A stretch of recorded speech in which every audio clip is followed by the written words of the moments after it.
ರೈತರ ಆಕ್ರೋಶದ ಜ್ವಾಲೆ ಅದು ಸಂಪೂರ್ಣವಾಗಿ ಬೆಳಗಾವಿ ಸೇರಿದಂತೆ ಬೆಳಗಾವಿಯ ಆಸುಪಾಸು ಊರು ಬೆಳಗಾವಿ ಜಿಲ್ಲೆಯ ಎಲ್ಲಾ ತಾಲೂಕುಗಳನ್ನ ಆವರಿಸಿಕೊಂಡಿದೆ. ಹೋರಾಟದ ಕಿಚ್ಚು ಯಾವ ಮಟ್ಟಕ್ಕೆ ಈಗ ಬೆಂಕಿ ಹಚ್ಚಿದೆ ಸರ್? ಇಡೀ ರಾಜ್ಯನ ಸುಟ್ಟು ಕರಕಲಾಗುವಂತ ಹೋರಾಟ ಕಿಚ್ಚ ಎದೈತಿ ಈ ದಿನದಾಗ. ಯಾಕಂದ್ರೆ ರೈತರಿಗೆ ಇಷ್ಟೊಂದು ರಾಜಕಾರಣಿಗಳಿದ್ರು, ಇಷ್ಟೊಂದು ಬೆಳಗಾವಿ ಜಿಲ್ಲೆ ಒಳಗೆ ಸಕ್ಕರೆ ಕಾರ್ಖಾನೆಗಳ ಮಾಲೀಕರಿದ್ರು, ಯಾರು ಒಬ್ಬರು ಸಹ ಬಂದ್ ಕಿಸಿದ ರೈತರ ಕಷ್ಟ ಸುಖ ಕೇಳಕ್ ತಯಾರಿಲ್ಲ. ಆದ ಕಾರಣ ಇದಕ್ಕೆ ಒಂದು ಪರಿಹಾರಪ್ಪ ಅಂತಂದ್ರೆ ಒಂದ್ಸಲ ಕೂಗ್ರಿ ಎಲ್ಲ. ಈ ಧ್ವನಿ ಎಲ್ಲಿ ಕೇಳಬೇಕಂತ ಹೇಳಿದ್ರೆ ವಿಧಾನಸೌಧದೊಳಗಡೆ ನಮ್ಮ ಇದೇ ಇದೇ ಇದೇ ಇದೇ ಇದೇ ಹಸಿರು ಶಾಲ್ ಹಾಕೊಂಡು ಏನ್ ಮಾಡ್ತಿದ್ರಲ್ಲ ವಿಧಾನಸೌಧ ಕೇಳಿಸ್ಬೇಕು. ಈ ಶಾಲು ಇದೆಯಲ್ಲ, ಇದು ಯಾವಾಗ ಒಂದು ಸರ್ಕಾರವನ್ನ ವಿಧಾನಸೌಧದೊಳಗಡೆ ಕೂರಿಸುತ್ತೆ, ಕೆಳಗಿಳಿಸುತ್ತೆ ಅಂತ ಶಾಲು. ಆ ಶಾಲೆಗೆ ಇವತ್ತು ಅನ್ಯಾಯ ಆಗಿದೆ. ಇವತ್ತು ಹಸಿರು ಸೇನೆಗೆ ಬೀದಿಗಿಳಿದು ಹೋರಾಟ ಮಾಡ್ತಾ ಇದೆ. ನ್ಯಾಯಯುತದ ಬೆಲೆ ಸಿಗ್ಬೇಕು ಅಂತೇಳಿ ಹೋರಾಟದ ಜ್ವಾಲೆ ವ್ಯಾಪಿಸ್ತಾ ಇದೆ. ಈಗಷ್ಟೇ ಇಲ್ಲಿಂದ ಹೊರಡ್ತಾರೆ, ಸಾವಿರಾರು ಜನ ಸೇರಿದ್ದಾರೆ. ಬೇಕೇ ಬೇಕು. ಸತತವಾಗಿ 8ನೇ ದಿವಸದಿಂದ ನಮ್ಮ ಗುರ್ಲಾಪುರ ಕ್ರಾಸದಲ್ಲಿ ರೈತ ಪರ ಹೋರಾಟಗಾರರು ಉಪವಾಸದಿಂದ ತಮ್ಮ ಒಂದು ಹೋರಾಟವನ್ನು ಮಾಡ್ತಾ ಇದ್ದಾರೆ.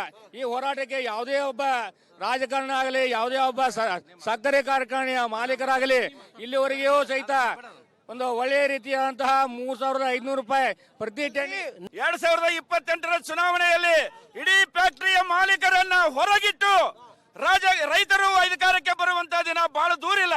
ಆ ಕಾರಣ ಮುಂದಿನ ದಿನ ಪಾಠ ಕಲಿಸುವಂತ ಕೆಲಸ ನಮ್ಮ ರೈತ ಸಂಘ ರೈತರು ಮಾಡ್ತಾರೆ. ದೇಶದ ಬೆನ್ನೆಲುಬು ರೈತ ಅಂತಾರ್ರಿ. ರೈತನ ಬೆನ್ಮೂಳೆಯನ್ನ ಇವತ್ತು ಮುರಿತಾ ಇದೆ ಈ ಘನತವೆತ್ತ ಸರ್ಕಾರ. ಹೇಳೋರು ಯಾರು, ಕೇಳೋರು ಯಾರು? ಎಲ್ಲಿಯವರೆಗೆ ನಾವು ರಾಜಕಾರಣಿಗಳನ್ನ MLA MP ಗಳನ್ನ ಆರಿಸಿಗೆಷ್ಟು ಅಲ್ಲಿ ತನಕ ನಮ್ಮ ರೈತರ ಪರಿಸ್ಥಿತಿ ಇದೇ ರೀತಿ ಇರ್ತದ. ಅದಕ್ಕಾಗಿ ಬರ್ತಕ್ಕಂತಹ 2028ನೇ ಇಸ್ವಿಯಲ್ಲಿ ಇರತಕ್ಕಂತಹ ವಿಧಾನಸಭಾ ಚುನಾವಣೆಯಲ್ಲಿ ಕೇವಲ ಪ್ರಾಮಾಣಿಕವಾದಂತಹ ರೈತರನ್ನು ಆರಿಸಿಕೊಟ್ಟಿಗೆಯಿಂದ ನಮ್ಮ ರೈತರಿಗೆ 3,500ರಿಂದ ಮುಂದೆ ಬರ್ತಕ್ಕಂತಹ ಒಂದು ದಿನಮಾನದಲ್ಲಿ ಕಬ್ಬಿನ ಘೋಷಣೆ ಮಾಡ್ತಕ್ಕಂಥ ರೈತರನ್ನ ಜನಪ್ರತಿನಿಧಿಯಾಗಿ ಆರಿಸಿರ್ತಕ್ಕಂತಹ ಒಂದು ಪ್ರತಿಜ್ಞೆಯನ್ನ ಇವತ್ತು ನಮ್ಮ ಗುರ್ಲಾಪುರ ಕಾಲದಲ್ಲಿ ಎಲ್ಲ ರೈತರು ಮಾಡ್ತಾ ಇದ್ದೇವೆ. ಜೊತೆಗೆ ಏನಪ್ಪಾ ಅಂತಂದ್ರೆ ರೈತರು ನಮ್ಮ ಭಾರತ ದೇಶದ ಬೆನ್ನೆಲುಬು ಅಂತಕ್ಕಂಥ ಮಾತನ್ನ ಕೇವಲ ಬಾಯಿ ಮಾತಿನ ಮುಖಾಂತರ ಇವ್ರು ಹೇಳ್ತಿದ್ದಾರೆ. ಹೊಲದಲ್ಲಿ ದುಡಿದು ಬೆವರು ಸುರಿಸಿ ಹೊಲದಲ್ಲಿ ಕೆಲಸವನ್ನು ಮಾಡ್ತಕ್ಕಂಥ ರೈತರನ್ನ ಇವತ್ತು ಗುರ್ಲಾಪುರ ಕ್ರಾಸದಲ್ಲಿ ಕೇವಲ ರಸ್ತೆಯಲ್ಲಿ ಮಲಗಿಸಿ ಆ ಒಂದು ರೈತರ ಒಂದು ಕಣ್ಣೀರನ್ನು ಹರಿಸತಕ್ಕಂತಹ ಈ ನಮ್ಮ ಭ್ರಷ್ಟ ಸರ್ಕಾರ, ಜೊತೆಗೆ ಕಾರ್ಖಾನೆಯ ಮಾಲೀಕರಿಗೆ ಧಿಕ್ಕಾರವನ್ನ ಈ ಸಂದರ್ಭದಲ್ಲಿ ನಾವು ಹೇಳ್ತಾ ಇದ್ದೇವೆ. ಜೊತೆಗೆ ಈ ರೀತಿಯಾಗಿ ರಸ್ತೆಯಲ್ಲಿ ನಮ್ಮ ರೈತರನ್ನು ಮಲಗಿಸಿ ಕಣ್ಣೀರು ಹಾಕ್ತಕ್ಕಂತಹ ಒಂದು ವ್ಯವಸ್ಥೆ ಮಾಡಿದಂತಹ ಈ ಒಂದು ಕಾರ್ಖಾನೆ ಮಾಲೀಕರಿಗೆ ಬರ್ತಕ್ಕಂಥ ನಮ್ಮಲ್ಲಿ ರೈತರ ಶಾಪ ತಟ್ಟದೇ ಇರದಂಗಲ್ಲ. ನಮ್ಮ ಬೇಡಿಕೆ ಈಡೇರುವವರೆಗೂ ಕೂಡ ಜಾಗ ಬಿಟ್ಟು ಕದಲಲ್ಲ ಅಂತೇಳಿ ಹೇಳ್ತಾ ಇದ್ದಾರೆ. ಕ್ಯಾಮ್ರಾ ಪರ್ಸನ್ ವಿನಾಯಕ್ ಜೊತೆಗೆ ನಾನು ರಂಜಿತ್ ಶಿರಿಯಾರ್, ರಿಪಬ್ಲಿಕ್ ಕನ್ನಡ, ಬೆಳಗಾವಿ. ರೈತರ ಆಕ್ರೋಶದ ಜ್ವಾಲೆ ಅದು ಸಂಪೂರ್ಣವಾಗಿ ಬೆಳಗಾವಿ ಸೇರಿದಂತೆ ಬೆಳಗಾವಿಯ ಆಸುಪಾಸು ಊರು ಬೆಳಗಾವಿ ಜಿಲ್ಲೆಯ ಎಲ್ಲಾ ತಾಲೂಕುಗಳನ್ನ ಆವರಿಸಿಕೊಂಡಿದೆ. ಹೋರಾಟದ ಕಿಚ್ಚು ಯಾವ ಮಟ್ಟಕ್ಕೆ ಈಗ ಬೆಂಕಿ ಹಚ್ಚಿದೆ ಸರ್? ಇಡೀ ರಾಜ್ಯನ ಸುಟ್ಟು ಕರಕಲಾಗುವಂತ ಹೋರಾಟ ಕಿಚ್ಚ ಎದೈತಿ ಈ ದಿನದಾಗ. ಯಾಕಂದ್ರೆ ರೈತರಿಗೆ ಇಷ್ಟೊಂದು ರಾಜಕಾರಣಿಗಳಿದ್ರು, ಇಷ್ಟೊಂದು ಬೆಳಗಾವಿ ಜಿಲ್ಲೆ ಒಳಗೆ ಸಕ್ಕರೆ ಕಾರ್ಖಾನೆಗಳ ಮಾಲೀಕರಿದ್ರು, ಯಾರು ಒಬ್ಬರು ಸಹ ಬಂದ್ ಕಿಸಿದ ರೈತರ ಕಷ್ಟ ಸುಖ ಕೇಳಕ್ ತಯಾರಿಲ್ಲ. ಆದ ಕಾರಣ ಇದಕ್ಕೆ ಒಂದು ಪರಿಹಾರಪ್ಪ ಅಂತಂದ್ರೆ ಒಂದ್ಸಲ ಕೂಗ್ರಿ ಎಲ್ಲ. ಈ ಧ್ವನಿ ಎಲ್ಲಿ ಕೇಳಬೇಕಂತ ಹೇಳಿದ್ರೆ ವಿಧಾನಸೌಧದೊಳಗಡೆ ನಮ್ಮ ಇದೇ ಇದೇ ಇದೇ ಇದೇ ಇದೇ ಹಸಿರು ಶಾಲ್ ಹಾಕೊಂಡು ಏನ್ ಮಾಡ್ತಿದ್ರಲ್ಲ ವಿಧಾನಸೌಧ ಕೇಳಿಸ್ಬೇಕು. ಈ ಶಾಲು ಇದೆಯಲ್ಲ, ಇದು ಯಾವಾಗ ಒಂದು ಸರ್ಕಾರವನ್ನ ವಿಧಾನಸೌಧದೊಳಗಡೆ ಕೂರಿಸುತ್ತೆ, ಕೆಳಗಿಳಿಸುತ್ತೆ ಅಂತ ಶಾಲು. ಆ ಶಾಲೆಗೆ ಇವತ್ತು ಅನ್ಯಾಯ ಆಗಿದೆ. ಇವತ್ತು ಹಸಿರು ಸೇನೆಗೆ ಬೀದಿಗಿಳಿದು ಹೋರಾಟ ಮಾಡ್ತಾ ಇದೆ. ನ್ಯಾಯಯುತದ ಬೆಲೆ ಸಿಗ್ಬೇಕು ಅಂತೇಳಿ ಹೋರಾಟದ ಜ್ವಾಲೆ ವ್ಯಾಪಿಸ್ತಾ ಇದೆ. ಈಗಷ್ಟೇ ಇಲ್ಲಿಂದ ಹೊರಡ್ತಾರೆ, ಸಾವಿರಾರು ಜನ ಸೇರಿದ್ದಾರೆ. ಬೇಕೇ ಬೇಕು. ಸತತವಾಗಿ 8ನೇ ದಿವಸದಿಂದ ನಮ್ಮ ಗುರ್ಲಾಪುರ ಕ್ರಾಸದಲ್ಲಿ ರೈತ ಪರ ಹೋರಾಟಗಾರರು ಉಪವಾಸದಿಂದ ತಮ್ಮ ಒಂದು ಹೋರಾಟವನ್ನು ಮಾಡ್ತಾ ಇದ್ದಾರೆ.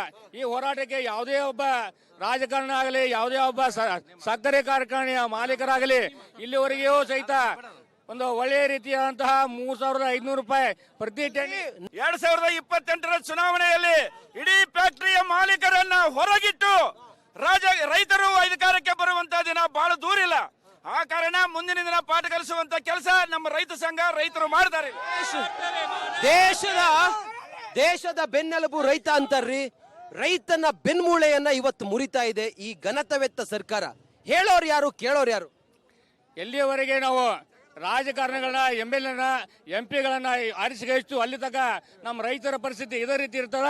ಅದಕ್ಕಾಗಿ ಬರ್ತಕ್ಕಂತಹ 2028ನೇ ಇಸ್ವಿಯಲ್ಲಿ ಇರತಕ್ಕಂತಹ ವಿಧಾನಸಭಾ ಚುನಾವಣೆಯಲ್ಲಿ ಕೇವಲ ಪ್ರಾಮಾಣಿಕವಾದಂತಹ ರೈತರನ್ನು ಆರಿಸಿಕೊಟ್ಟಿಗೆಯಿಂದ ನಮ್ಮ ರೈತರಿಗೆ 3,500ರಿಂದ ಮುಂದೆ ಬರ್ತಕ್ಕಂತಹ ಒಂದು ದಿನಮಾನದಲ್ಲಿ ಕಬ್ಬಿನ ಘೋಷಣೆ ಮಾಡ್ತಕ್ಕಂಥ ರೈತರನ್ನ ಜನಪ್ರತಿನಿಧಿಯಾಗಿ ಆರಿಸಿರ್ತಕ್ಕಂಥ ಒಂದು ಪ್ರತಿಜ್ಞೆಯನ್ನ ಇವತ್ತು ನಮ್ಮ ಗುರುಲಾಪುರ ಕಾಲದಲ್ಲಿ ನಾವೆಲ್ಲ ರೈತರು ಮಾಡ್ತಾ ಇದ್ದೇವೆ. ಜೊತೆಗೆ ಏನಪ್ಪಾ ಅಂತಂದ್ರೆ ರೈತರು ನಮ್ಮ ಭಾರತ ದೇಶದ ಬೆನ್ನೆಲುಬು ಅಂತಿರ್ತಕ್ಕಂಥ ಮಾತನ್ನ ಕೇವಲ ಬಾಯಿ ಮಾತಿನ ಮುಖಾಂತರ ಇವ್ರು ಹೇಳ್ತಿದ್ದಾರೆ. ಹೊಲದಲ್ಲಿ ದುಡಿದು ಬೆವರು ಸುರಿಸಿ ಹೊಲದಲ್ಲಿ ಕೆಲಸವನ್ನು ಮಾಡ್ತಕ್ಕಂಥ ರೈತರನ್ನ ಇವತ್ತು ಗುರುಲಾಪುರ ಕ್ರಾಸದಲ್ಲಿ ಕೇವಲ ರಸ್ತೆಯಲ್ಲಿ ಮಲಗಿಸಿ ಆ ಒಂದು ರೈತರ ಒಂದು ಕಣ್ಣೀರನ್ನು ಹರಿಸ್ತಕ್ಕಂತಹ ಈ ನಮ್ಮ ಭ್ರಷ್ಟ ಸರ್ಕಾರ, ಜೊತೆಗೆ ಕಾರ್ಖಾನೆಯ ಮಾಲೀಕರಿಗೆ ಧಿಕ್ಕಾರವನ್ನೇ ಈ ಸಂದರ್ಭದಲ್ಲಿ ನಾವು ಹೇಳ್ತಾ ಇದ್ದೇವೆ.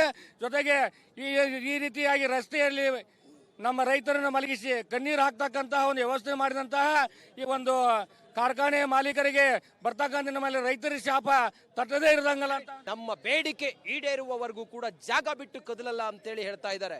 ಕ್ಯಾಮ್ರಾ ಪರ್ಸನ್ ವಿನಾಯಕ್ ಜೊತೆಗೆ ನಾನು ರಂಜಿತ್ ಶಿರಿಯಾರ್, ರಿಪಬ್ಲಿಕ್ ಕನ್ನಡ, ಬೆಳಗಾವಿ.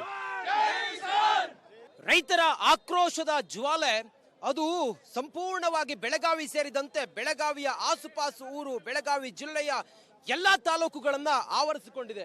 ಹೋರಾಟದ ಕಿಚ್ಚು ಯಾವ ಮಟ್ಟಕ್ಕೆ ಈಗ ಬೆಂಕಿ ಹಚ್ಚಿದೆ ಸರ್? ಇಡೀ ರಾಜ್ಯನ ಸುಟ್ಟ ಕರಕಲಾಗುವಂತ ಹೋರಾಟ ಕಿಚ್ಚ ಎದೈತಿ ಈ ದಿನದಾಗ.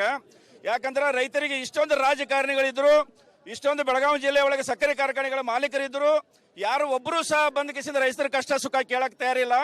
ಆದ ಕಾರಣ ಇದಕ್ಕೆ ಒಂದು ಪರಿಹಾರಪ್ಪ ಅಂತಂದ್ರೆ ಒಂದ್ಸಲ ಕೂಗ್ರಿ ಎಲ್ಲ. ಈ ಧ್ವನಿ ಎಲ್ಲಿ ಕೇಳಬೇಕಂತ ಹೇಳಿದ್ರೆ ವಿಧಾನಸೌಧದೊಳಗಡೆ ನಮ್ಮ ಇದೇ ಹಸಿರು ಶಾಲ್ ಹಾಕೊಂಡು ಏನ್ ಮಾಡ್ತಿದ್ರಲ್ಲ, ವಿಧಾನಸೌಧ ಕೇಳಿಸ್ಬೇಕು. ಈ ಶಾಲು ಇದೆಯಲ್ಲ, ಇದು ಯಾವಾಗ ಒಂದು ಸರ್ಕಾರವನ್ನ ವಿಧಾನಸೌಧದೊಳಗಡೆ ಕೂರಿಸುತ್ತೆ, ಕೆಳಗಿಳಿಸುತ್ತೆ ಅಂತ ಶಾಲು. ಆ ಶಾಲಿಗೆ ಇವತ್ತು ಅನ್ಯಾಯ ಆಗಿದೆ. ಇವತ್ತು ಹಸಿರು ಸೇನೆಗೆ ಬೀದಿಗಿಳಿದು ಹೋರಾಟ ಮಾಡ್ತಾ ಇದೆ. ನ್ಯಾಯಯುತದ ಬೆಲೆ ಸಿಗ್ಬೇಕು ಅಂತ ಹೇಳಿ ಹೋರಾಟದ ಜ್ವಾಲೆ ವ್ಯಾಪಿಸ್ತಾ ಇದೆ. ಈಗಷ್ಟೇ ಇಲ್ಲಿಂದ ಹೊರಡ್ತಾರೆ, ಸಾವಿರಾರು ಜನ ಸೇರಿದ್ದಾರೆ. ಬೇಕೇ ಬೇಕು. ಸತತವಾಗಿ 8ನೇ ದಿವಸದಿಂದ ನಮ್ಮ ಗುರುಲಾಪುರ ಕ್ರಾಸದಲ್ಲಿ ರೈತ ಪರ ಹೋರಾಟಗಾರರು ಉಪವಾಸದಿಂದ ತಮ್ಮ ಒಂದು ಹೋರಾಟವನ್ನು ಮಾಡ್ತಾ ಇದ್ದಾರೆ. ಈ ಹೋರಾಟಕ್ಕೆ ಯಾವುದೇ ಒಬ್ಬ ರಾಜಕಾರಣ ಆಗಲಿ, ಯಾವುದೇ ಒಬ್ಬ ಸಕ್ಕರೆ ಕಾರ್ಖಾನೆಯ ಮಾಲೀಕರಾಗಲಿ ಇಲ್ಲಿವರೆಗೂ ಸಹಿತ ಒಂದು ಒಳ್ಳೆಯ ರೀತಿಯಾದಂತಹ 3,500 ರೂಪಾಯಿ ಪ್ರತಿ ಟನ್ 2028ರ ಚುನಾವಣೆಯಲ್ಲಿ ಇಡೀ ಫ್ಯಾಕ್ಟರಿಯ ಮಾಲೀಕರನ್ನ ಹೊರಗಿಟ್ಟು ರೈತರು ಅಧಿಕಾರಕ್ಕೆ ಬರುವಂತ ದಿನ ಬಹಳ ದೂರ ಇಲ್ಲ. ಆ ಕಾರಣ ಮುಂದಿನ ದಿನ ಪಾಠ ಕಲಿಸುವಂತ ಕೆಲಸ ನಮ್ಮ ರೈತ ಸಂಘ ರೈತರು ಮಾಡ್ತಾರೆ. ದೇಶದ ಬೆನ್ನೆಲುಬು ರೈತ ಅಂತಾರ್ರಿ. ರೈತನ ಬೆನ್ಮೂಳೆಯನ್ನ ಇವತ್ತು ಮುರಿತಾ ಇದೆ ಈ ಘನತವೆತ್ತ ಸರ್ಕಾರ. ಹೇಳೋರು ಯಾರು, ಕೇಳೋರು ಯಾರು? ಎಲ್ಲಿಯವರೆಗೆ ನಾವು ರಾಜಕಾರಣಿಗಳನ್ನ MLA MP ಗಳನ್ನ ಆರಿಸಿಗಷ್ಟು ಅಲ್ಲಿ ತನಕ ನಮ್ಮ ರೈತರ ಪರಿಸ್ಥಿತಿ ಇದೇ ರೀತಿ ಇರ್ತದ. ಅದಕ್ಕಾಗಿ ಬರ್ತಕ್ಕಂತಹ 2028ನೇ ಇಸ್ವಿಯಲ್ಲಿ ಇರತಕ್ಕಂತಹ ವಿಧಾನಸಭಾ ಚುನಾವಣೆಯಲ್ಲಿ ಕೇವಲ ಪ್ರಾಮಾಣಿಕವಾದಂತಹ ರೈತರನ್ನು ಆರಿಸಿಕೊಟ್ಟಿಗೆಯಿಂದ ನಮ್ಮ ರೈತರಿಗೆ 3,500ರಿಂದ ಮುಂದೆ ಬರ್ತಕ್ಕಂಥ ಒಂದು ದಿನಮಾನದಲ್ಲಿ ಕಬ್ಬಿನ ಘೋಷಣೆ ಮಾಡ್ತಕ್ಕಂಥ ರೈತರನ್ನ ಜನಪ್ರತಿನಿಧಿಯಾಗಿ ಆರಿಸಿರ್ತಕ್ಕಂಥ ಒಂದು ಪ್ರತಿಜ್ಞೆಯನ್ನ ಇವತ್ತು ನಮ್ಮ ಗುರುಲಾಪುರ ಕಾಲದಲ್ಲಿ ನಾವೆಲ್ಲ ರೈತರು ಮಾಡ್ತಾ ಇದ್ದೇವೆ. ಜೊತೆಗೆ ಏನಪ್ಪಾ ಅಂತಂದ್ರೆ ರೈತರು ನಮ್ಮ ಭಾರತ ದೇಶದ ಬೆನ್ನೆಲುಬು ಅಂತಿರ್ತಕ್ಕಂಥ ಮಾತನ್ನ ಕೇವಲ ಬಾಯಿ ಮಾತಿನ ಮುಖಾಂತರ ಇವ್ರು ಹೇಳ್ತಿದ್ದಾರೆ. ಹೊಲದಲ್ಲಿ ದುಡಿದು ಬೆವರು ಸುರಿಸಿ ಹೊಲದಲ್ಲಿ ಕೆಲಸವನ್ನು ಮಾಡ್ತಕ್ಕಂಥ ರೈತರನ್ನ ಇವತ್ತು ಗುರುಲಾಪುರ ಕ್ರಾಸದಲ್ಲಿ ಕೇವಲ ರಸ್ತೆಯಲ್ಲಿ ಮಲಗಿಸಿ ಆ ಒಂದು ರೈತರ ಒಂದು ಕಣ್ಣೀರನ್ನು ಹರಿಸ್ತಕ್ಕಂತಹ ಈ ನಮ್ಮ ಭ್ರಷ್ಟ ಸರ್ಕಾರ, ಜೊತೆಗೆ ಕಾರ್ಖಾನೆಯ ಮಾಲೀಕರಿಗೆ ಧಿಕ್ಕಾರವನ್ನೇ ಈ ಸಂದರ್ಭದಲ್ಲಿ ನಾವು ಹೇಳ್ತಾ ಇದ್ದೇವೆ. ಜೊತೆಗೆ ಈ ರೀತಿಯಾಗಿ ರಸ್ತೆಯಲ್ಲಿ ನಮ್ಮ ರೈತರನ್ನು ಮಲಗಿಸಿ ಕಣ್ಣೀರು ಹಾಕ್ತಕ್ಕಂತಹ ಒಂದು ವ್ಯವಸ್ಥೆ ಮಾಡಿದಂತಹ ಈ ಒಂದು ಕಾರ್ಖಾನೆ ಮಾಲೀಕರಿಗೆ ಬರ್ತಕ್ಕಂಥ ನಮ್ಮ ರೈತರಿಗೆ ಶಾಪ ತಟ್ಟದೇ ಇರದಂಗಲ್ಲ ಅಂತ. ನಮ್ಮ ಬೇಡಿಕೆ ಈಡೇರುವವರೆಗೂ ಕೂಡ ಜಾಗ ಬಿಟ್ಟು ಕದಲಲ್ಲ ಅಂತೇಳಿ ಹೇಳ್ತಾ ಇದ್ದಾರೆ. ಕ್ಯಾಮ್ರಾ ಪರ್ಸನ್ ವಿನಾಯಕ್ ಜೊತೆಗೆ ನಾನು ರಂಜಿತ್ ಶಿರಿಯಾರ್, ರಿಪಬ್ಲಿಕ್ ಕನ್ನಡ, ಬೆಳಗಾವಿ.